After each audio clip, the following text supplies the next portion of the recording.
You're listening to The RealWealth Show with Kathy Fettke, the real estate investor's resource. Hey, I'm Rich Fettke. And I'm Kathy Fettke. And welcome to this episode of The RealWealth Show. We're really excited about this one. It's another Real Wealth story with Ryan and Christina, and they have quite a story. Ryan had a near-death experience, very close. It was a really close call, similar to what Kathy and I went through many, many years ago. And they decided after that life had to change, and decided, how can we create real wealth? How can we live life on our own terms? And how can we take our kids around the world and on their sailboat and to Europe and all that? So, learn how they created positive cash flow and passive cash flow so they could live life on their own terms. So here's Ryan and Christina on the Real Wealth Show. Ryan and Christina, we're so excited to have you on the show to hear all about your amazing journey. So let's start with what you were doing before you got into real estate. I guess I'll start. So I was flying for an airline in the United States, and I think I guess everyone has that catalyst moment, right? But yeah, I was an airline pilot. I think Christina was an attorney, right? Christina, yeah. Attorney. So I was at a law firm for a number of years before, and it was kind of, we just had that. I think that, and we resonated with your story a lot because we kind of went through a thing where we had a major medical thing happen, and it kind of, we had to pause, obviously, life. Yeah. And that was when I think Ryan was kind of had the aha moment. It was like, oh, okay. Life. Yeah, let's talk about that and go back to that time, because let's say you're both professionals, both probably doing very well financially. You have children? Yeah. Right? Two kids, sons, right? Boys. two boys. So kind of living the American dream. Was it feeling like an American dream, or were you feeling like you were real busy? Real busy. Yeah, real busy. Yeah. Just typical, right? That's kind of the American. I guess that's the American dream. nightmare. Yeah, we were just holding on for the ride. We were super busy, like we felt like we were just constantly ships passing in the night. Oh yeah, for sure. Like, I mean, with, I don't know if you have talked to a lot of other people in the situation, but when you're a pilot's family, the parent that's at home is often like, you feel like a single parent because you're doing everything on your own. So Sure. Every accident at school, fever, whatever, you're the one that gets the phone call. And so I was working downtown, and law firm life is not amenable to family life unless you have support, and whether that's a partner or paid support. So I ended up just having to get help. And things were spiraling, it was just getting really, really busy. And I was even in a quote unquote mommy track job. It was a non-partner track role at a firm where it was supposed to be more family friendly, but if you want the good work, you got to do the hours, and the hours are when the hours are. So that's just how it was. When you said get help at the law firm or get help at home? Get help at home. I had to get a nanny. Okay, good. Got it. And did you feel like you were living your dream at the time? Not really. But it was one of those things. It's like, until you have the thing that stops you and like stops you in your tracks, you don't know, you're not as in tune. And back then, I mean, this is 2016 or 15. You don't know what you don't know until you start doing a little bit more personal development and really thinking about things when you come out the other side of the thing that stops you. Yeah. And I can imagine that you guys felt the same thing. It's just, I know some people, and I think we're all a little bit more woke now, very much more in tune with our self-development, and after a year at home and all that stuff. But, it just, you're just on the hamster treadmill, just kind of doing it because you're supposed to do it. Like I went to law school. I'm supposed to do this. This is a good firm. I'm supposed to be doing this. So, and he didn't know any different. All those years trying to get all the hours and the PIC time and climbing the ladder of the different airlines to get the golden ring. And then you get it, and you're doing it, and you're like, wow, this is really busy. And today your life is so completely different, which we'll talk about in a minute. But Ryan, what was that awakening moment? What happened? So I guess it was 2012, and we had just had a baby, our youngest son. And he was literally, we had just gotten back from the hospital. I called in sick. So I was there for the birth, got home from the hospital.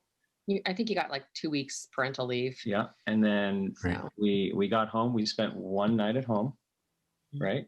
We spent one night at home with the new baby and our older son.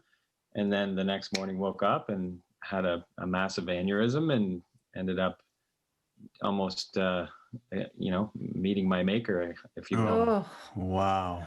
And so that was the catalyst, and that's why you guys have you guys really resonated from the get-go with us. So after that, it was especially my business. You can't just like recover and go back to work. It's like recover, and now you got to try to prove, fight for your medical back to the FAA that you're worthy to fly. Oh, wow.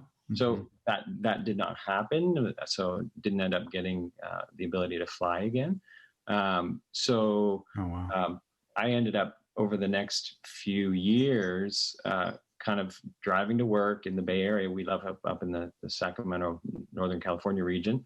So I would drive to the Bay Area and I'd have this time to kill, and my mind would just go and and I was like, okay, how do I set my family up if I'm not here? You know, and how do I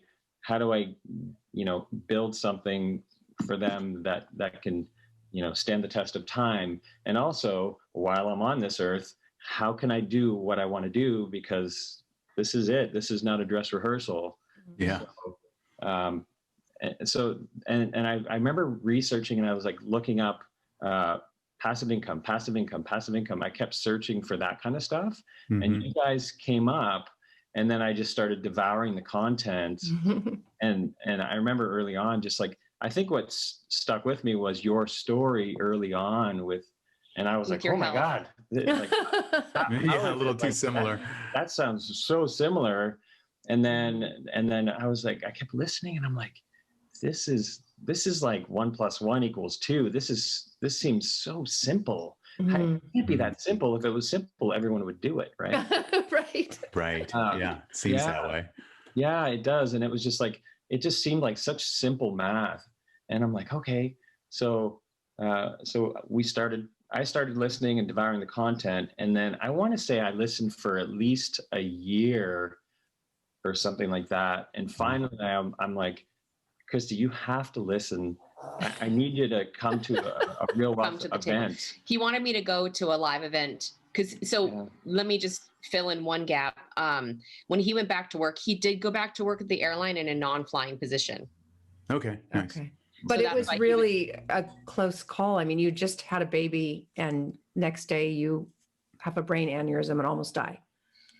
It wasn't in the brain, but yeah.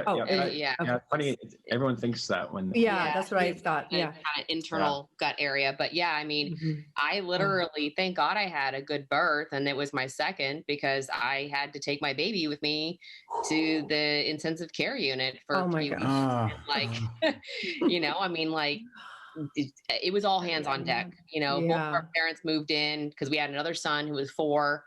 At the time. And so, oh my gosh, they were doing that, and his mom was here and my parents were here and people were bringing us food. I mean, honestly, I don't even know. It was just so chaotic. It was, but I'm actually teary just thinking about that. I can't even imagine. I mean, he's in the intensive care unit and our 4-year-old wants to go trick-or-treating because it's Halloween. So we're like, okay. So I would go to take my baby with me to the intensive care unit, pump, do all the stuff, and then come back and dress my 4-year-old and try to take him out and be normal. Amazing. Unbelievable. Yeah. Okay. So then Ryan, so you asked her to go to this event. She said, what? One of these real estate investing groups? No, thank you. Why would I do that? This is like four years later, right? Yes. So in 2015, I think. Okay. We first went. And you were doing an event in San Mateo, and that was really close. We keep the boat in San Mateo. And that was really close to his work in Burlingame. And so I was like, I'm a lawyer. I'm in a law firm. Like, I'm used to the W-2 rat race. And I'm just like, this sounds like a get rich scheme. Like, what is this? And I knew that when I approached her. I'm like, I better have my stuff together. Yeah, because there's a lot of those out there. And I had listened for so long, and I'm like, okay, this just makes sense. You know? And so I was like, you just got to hear me out. Let's just go. And if you get through this and you think it's silly, then that's fine. Nice. So it's a get rich slow plan. Yes. Yeah. So we went, and obviously I was like just blown away. I think that was the event we went to, was when he was there, an indie team was there. It was in the early days, I mean, for us at least. And we really liked and her story and her team and how driven she was.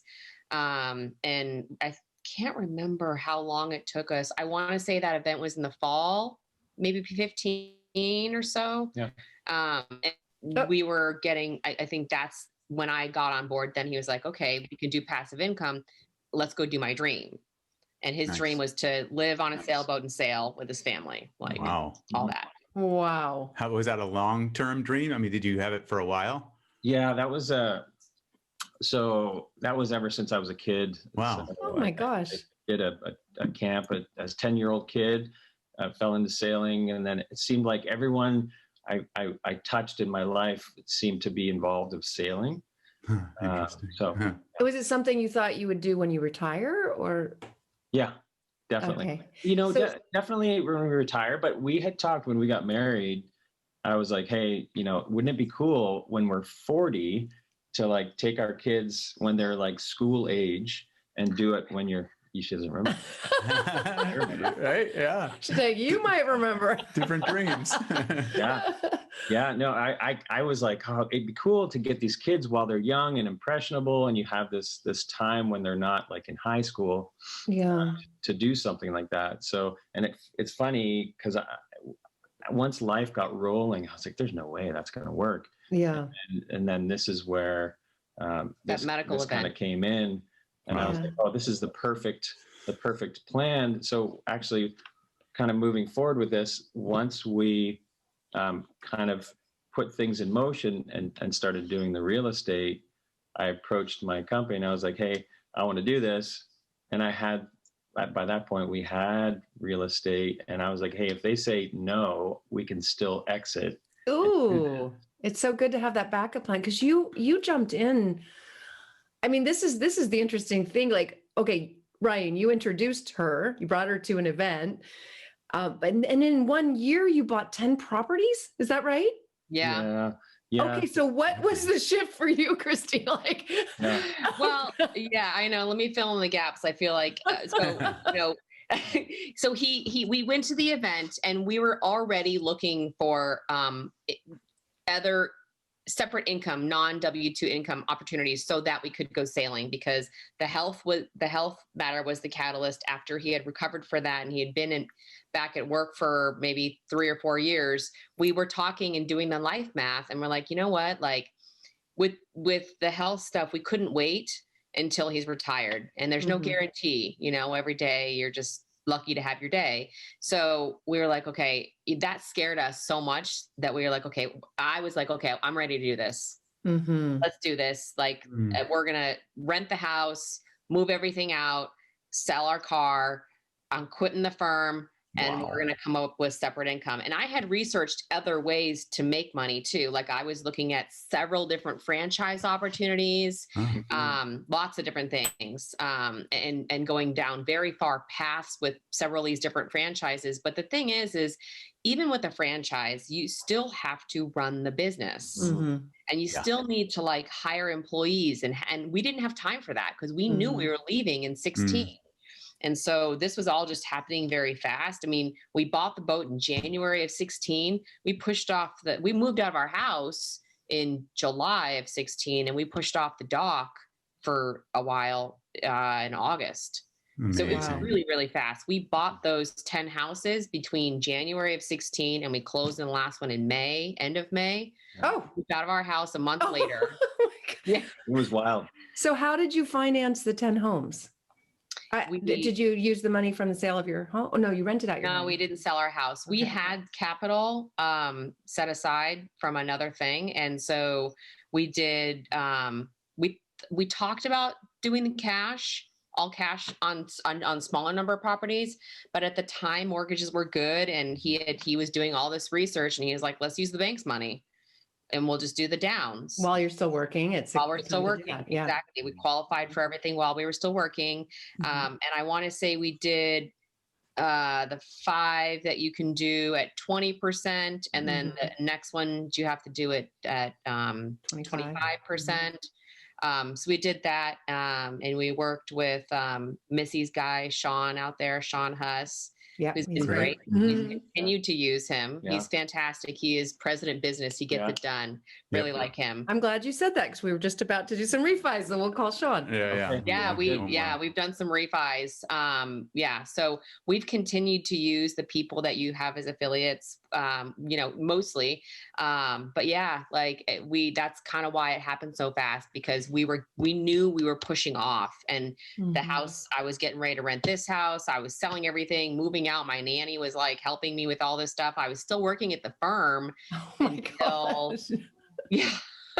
I was still working at the firm because he wasn't around. He was trying to work till the very end, so we would have as much money as possible, as long as possible. Because we didn't know when those properties were going to come online and start generating income. I mean, you have I think it's a 1-year guarantee for some of those at the time for some of those properties, but we didn't know, you know? So yeah, we worked. I was supposed to work until June. We were going to leave in July. I saw the writing on the wall. I'm like, this is too hard. I cannot do this with work. Like, it was just way too much with the kids and school and the nanny and running this whole thing and selling all of our stuff and buying these houses. And I'm like, I just can't, I got to quit. So I quit a month early. I gave a month notice. I told them what I was doing. One thing that I continue to hear this story is everybody remembers me leaving because nobody leaves to go sailing. Nice. That's a good reason. Inspiring. They leave to go in-house or start their own firm or take a mental break, but no one leaves to go sailing. Yeah. Wow. So why did real estate win as your vehicle? Because it was really the only way to do passive income. And we really liked, it was truly passive, no employees. Right? You'd have property managers. And it was a way to build wealth, true wealth, right? I mean, you're talking about, you talk about it all the time, hard assets. Yeah. It's not securities. It's not a business that could fail and you'd have to sell and lose all of your investment. It's a hard asset. And whether you're in a cash, just a cash flow area market, or if you're in a cash and appreciation market, like, it's still an asset. And you can still at least, I mean, I don't know for sure, but we haven't been in a situation where we couldn't at least sell it for what we put into it. Right. Yeah. So even if we just decided to say, forget all this and we're going to get all our money back, we would definitely make money if we sold all the assets, but we don't want to now, because now we want to grow. We haven't grown as fast. We've been looking at different opportunities, but we did buy a couple more houses in Texas. Great. Yeah. I feel like we grew so fast. It was like a shock to the system. It was. Oh yeah. Absolutely. We know that one too. Yeah. And like we jumped in so fast and so hard that, and that first year we were just sailing and traveling. So it was on autopilot. We were not running it like a business. And we were just kind of lucky that things were doing well. And we were in that 1-year guarantee. Yeah. Because literally, like, I had a remote mail company. It was like traveling mail, not traveling, Earth Class Mail. And they would receive all of our mail in Los Angeles. And when I got internet, I would check and I'm like, oh, looks like we're getting money. And they scan it all. And I was so disconnected and just, but we were doing that's what it was meant to do. And we had money saved up, and that was going to be the passive income. That's why we bought 10. We knew we wanted to have a certain amount of money every month. So we were like, okay, we need 10 houses to get it. Let's buy 10 houses. Nice. You worked it out with the numbers. Yeah. And I also knew that we had a chunk of change that I was like, if we don't invest it right, you know what happens to cash? It somehow just magically goes away. Yeah. And I was like, it's pretty easy to spend. Yeah. It is, right? So I was like, let's get this invested quickly and let's just do this right. So. Oh, wow. Okay. So tell us about your journeys, your sailing journeys, and what your life is like since Yeah, so after we bought the boat, in January. we prepped the boat. We tried to do sailing lessons. So I grew up sailing and cruising and racing. Christina, not so much. So never sailed. we tried to do lessons, but we had a 3-year-old and a 7-year-old. It really didn't work out with the lessons. So when we departed San Francisco, and I remember vividly going under the Golden Gate. Oh man! And we got a guy in diapers and a 7-year-old and mom, and I'm thinking I must be nuts because these guys don't know anything. They don't know what they're doing. Oh. And we're going down the California coast, and when you go down the coast, you can stop and anchor, but a lot of times it's a 24-hour operation. Oh wow! So you're the captain, you're the cook, you're the teacher because you're homeschooling, you're the plumber, you're doing it all. And you're both thinking, maybe that job wasn't so bad. Yeah. And it's funny because all your friends think you're in like Margaritaville and sipping on Mai Tai. They're like, oh, did you enjoy your vacation? I'm like, baby, this was no vacation. Yeah. You're working the but sales. Right? If it was super easy, everyone would do it. It's not easy. It's not for, I always say to my friends, I'm like, this is not for lazy people.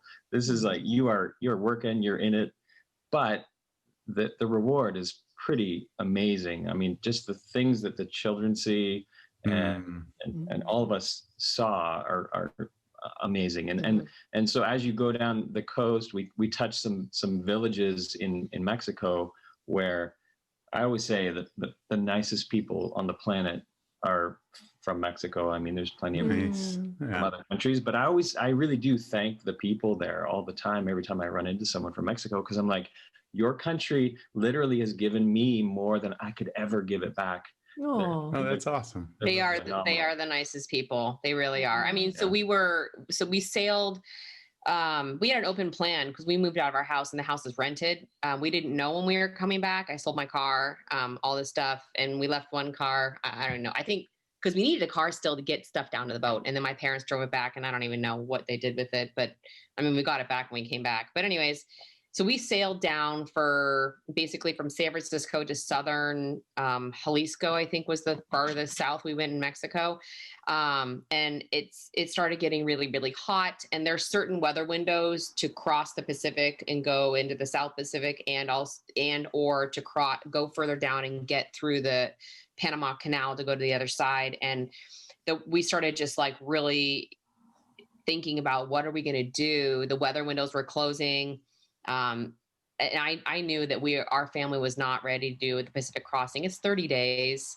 It's a long ways, and it's not for beginner sailors. You're really in the middle of nowhere. And there's no one coming to help you for days. If something happens to you, maybe never, maybe a cargo ship if you're lucky, but so we started just kind of having some really intense talks about what we were going to do. And we, sailing life was for him, but maybe a little bit less for me. And we had a 4-year-old and a 7-year-old, and we only met one other family that had kids as young as ours. And that was only their youngest one was 5 or something like that. It was not easy at all. And these long passages. And that's the thing that was the thing we finally decided not to do the Pacific crossing, because even if we got to the Pacific crossing, going from island to island, it's like 1,100 miles, which is a 10 or 12 day passage. We cannot stay up for 10 or 12 days. And we had no other crew, and our kids were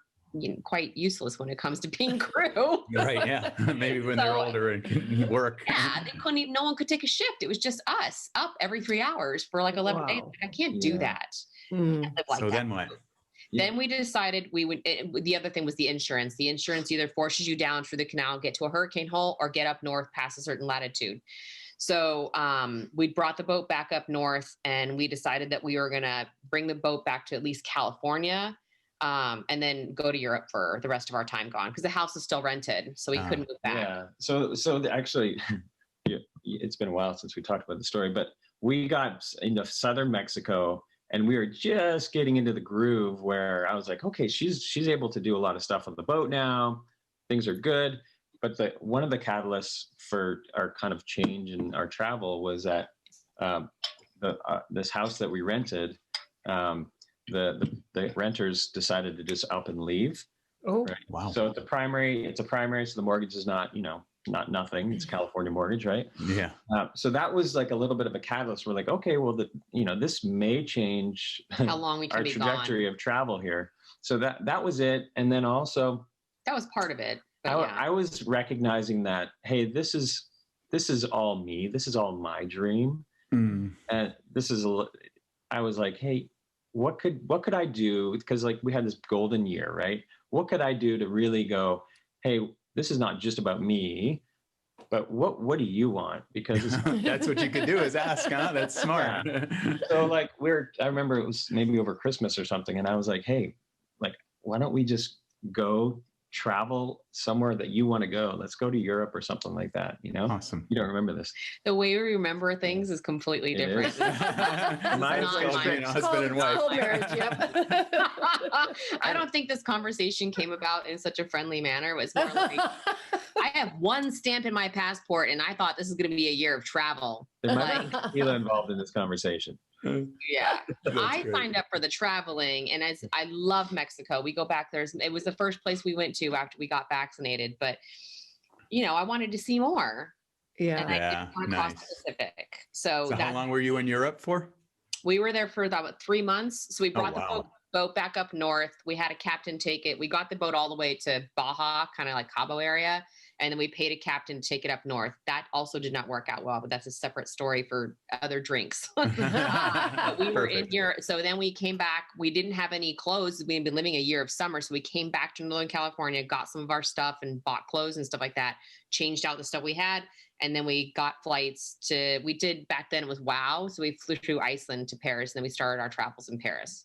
So we spent the rest of the year gone in a little bit in Iceland, really did not. France, Spain, and Italy. Yeah. Nice. And then you got cash flow coming in from your income properties during your travels. Yeah. And then you return to California. And then what? And then we moved back into our house. I mean, the people were gone. The second batch of renters that we had, we actually really lucked out with the second batch because the first people moved out and they did stuff. And then when the new people moved in, unfortunately for them, their house in the local area had caught fire. So the insurance paid for it. So it was guaranteed, which is great. Yes. Mm-hmm. So they moved out in June of 17 and we moved in. Okay. Yeah. And then we just kind of, just reacclimated to life because at that time we had come from Europe and we didn't have a car. So we had to buy a car. Right. All that stuff. All that stuff. And that's when Christina basically kind of formalized the business. She formalized business. She used kind of her, what she does well. She's phenomenal at systems. Nice. She created systems and she really put into, like, she made this a business. Just going through, I think she went through Anderson. We went to the event with Clint. Yeah. Yes. Perfect. Anderson Advisors. Yeah. And he was the lawyer. So he was speaking my language and I'm like, oh yeah, I totally get this. So I'm like taking notes like it's law school. I'm like, oh, I'm totally doing this. This is great. So, we did land trusts. I didn't use their services. I did it all myself. Just because I knew I could do it for cheaper. And you could do it. Yeah. I did all that stuff, set up the LLCs and the structure. I did use them for the setting up some of the structure as far as they have all the paperwork already lined up. But yeah, did the redeeding and all that kind of stuff and formalized. I mean, it took me a while because I didn't really know. I had to do more research. They've got complete systems in Anderson set up, and I'm sure if you use them, then you know. We do, yeah. Yep. Mm-hmm. Yeah. Very complicated structure that thankfully they understand. Yeah, they explain it to us. That's about it. Yeah, exactly. So, did all that. It took me about 2.5 years to set that stuff up, and now that's when I decided that I was like, okay, I'm not really I rely on Ryan to do the research on new markets, and I knew he was feeling like he wanted to buy some more stuff. And things have been going relatively well. In Ohio, things have gone well. In Indy, we've had a bit of a bumpy path, but I knew I wanted to move into a more cash flow and appreciation market. So we went to another event and was there. So we listened to and I followed up and did research on the website and kind of used all your tools. Right. But then I went to Texas literally March 8th of 2020. Oh, Wow. Yeah. oh, Yeah. Timing. Things were kind of heating up, and I'm like, Yeah. I was not sure about the trip. I wasn't sure if I was going to go, but we always do market tours when we go by. We don't buy blind. We always go meet the team. Mhm. So I went out there, met the team, but then I ended up they were fantastic, but I ended up going on my own because I ended up developing a relationship with a builder that I think they use him partially, but I really liked him. So I bought a few houses or 2 houses out there literally in March of last year. Good for you. wow. Yeah. Nice. Great. And so where are you now? You started a law firm too, right? Didn't you do your own? Yeah. So I've kind of been able to back off on the real estate company. I did everything, got it all set up, and I started my own. I'm an employment lawyer by trade, even though when we did the real estate company, I was doing all kinds of other weird stuff that's not in my wheelhouse, but I learned. But I'm an employment lawyer, so I opened up a workplace investigations and employment law and advice law firm. And I opened that. My grand opening was December of 2020. Congratulations. Good for you. And you're doing that from home, or you have an office? Yeah. So for right now, I'm doing from home. I'm actually, Nice. I've asked Ryan to start using your resources because I want to buy a building. I want to buy a commercial building and have my law firm rent back from our California corporation. Now that we're all set up, I'm like, this is Nice. great. Yeah. Pay us. That's Absolutely. cool. The mindset shift, right? You start seeing Totally. things differently. Yep. Yeah, absolutely. Why work towards being partner when you could be the owner? And why pay someone else's rent when you can own the building? That too. Exactly. Yeah. Yeah, so she's doing that now. And then I recently, when COVID hit, it was my perfect exit from the airline. Uh-huh. So I exited literally right as COVID was firing up. Wow. And then I started literally homeschooling my kids again. I didn't expect that. And I was like, hey, I know how to do this because I did it on the boat. Yeah. Right. Yeah. Don't let so, school yeah. get in the way of their education. Yeah. Yeah, exactly. So Well, that's anyway, wonderful. I really enjoyed that. And now I'm transitioning. She's transitioning away from the real estate. And then I'm transitioning into the real estate. Oh, that's great. So you're the real estate professional from a tax perspective? You will be. Yeah. Yeah. Amen. Yeah. Yeah. For sure. Fantastic. Oh, Yeah, so, and then I guess one thing as I was thinking as we were talking about it is we if you look back at the properties, we did the original 10, and then Christy sold one. I went out and flipped one. I had an unexpected departure, and I knew I wanted to flip it. So I went out there. Must have been 19. Mhm. Yeah, I was 19. Yeah. Anyways, Wow. it was. I always go to Indy in the winter. It's terrible, but Not I've always gone recommended. there in the winter. Yeah, went out there, flipped it, and I wanted to flip it. I didn't want to sell it to an investor, so I did a full flip and got it ready to sell to like a regular person, and then sold that place. I mean, I got an offer the same day I listed it. wow. And I took that money and did a 1031 to buy. I wanted the next places in Texas to be all cash because I wanted it to be 100% cash flow. And with the 1031, it made it a lot easier because I already was coming in with a bunch of money. Perfect. But yeah, did that and have continued to use because one of the things I did in Indy as well was I did a cash out refi on the highest equity place out there and use that money to do some other stuff in the company, just like make other investments. So it's been good. Smart. I love it. We deleveraged a little bit and we did all cash on our 2 properties in Dallas. Right. And Right. True that. It was COVID. And I was like, hey, this might be a good time to kind of deleverage a bit. Everything's kind of unknown. This real estate market's kind of crazy. Can always leverage later if you want. It's great. Yeah. So on a scale of 1 to 10, what would you rate your current living of real wealth? Real wealth that we define as living life on your own terms. Yeah. Oh, wow. I mean, I would have to say like a 10, really. We're at 10 right now. Wow. We aren't beholden to anybody else. I work for my own law firm. We have our own company, our real estate company. Mhm. He's retired from the airline. Amazing. So Good for you. Congratulations. Woo! Right? And I'm sailing to Mexico in the fall. You want to come? Awesome. yeah. he's taking the boat back to Mexico. As long as I don't have to fun. be up every 3 hours sailing a boat. I'm flying to meet them down there because they'll be there right before Thanksgiving. So I will be Yeah. dropping You in. can sail. Oh, I see. He's looking for a first mate. Okay. I will. I should have margaritas with you on the way down because I'll be Sweet. Stop by. Yeah. in your neck of the woods. I'm going to email you. Please Do do. it. We'll paddle out on our paddle Yeah, boards we'll and meet paddle you. out with the margaritas. Yeah. All right. All yeah, right. yeah, absolutely. All right. That's a date. Oh, so great. Well, it's really been fun to have you here on the Real Wealth Show. And I just know you've inspired a lot of people. So thank you for sharing your Yeah, story. thanks for sharing. Thank you. And likewise, you Yeah. inspired us. Yeah, really. you really truly. did, and I think I stopped you at a Real Wealth networking event, and I did say that before, but from the bottom of my heart, truly thank you. You didn't know my story back then, but now you do, and thank you. So Wow. Awesome. Thank you for sharing. And Yeah. I'm so glad you're healthy today. Yeah. Yeah. Yes. And likewise. yeah. Yeah, all good. Right. All right. All right. Thanks Take for care. being here. See you on the Thank water. you. Bye-bye. Bye-bye. Bye. And thank you for joining us here on the Real Wealth Show. You can listen to hundreds of webinars, educational webinars for free on our website at realwealthshow.com.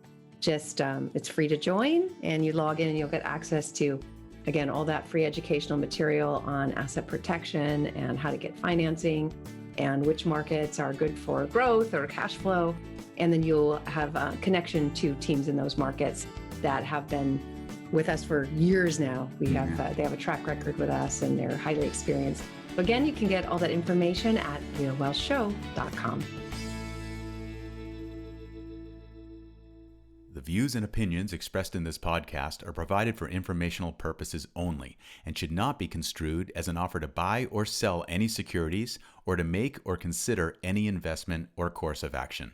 For more information, go to realwealthshow.com.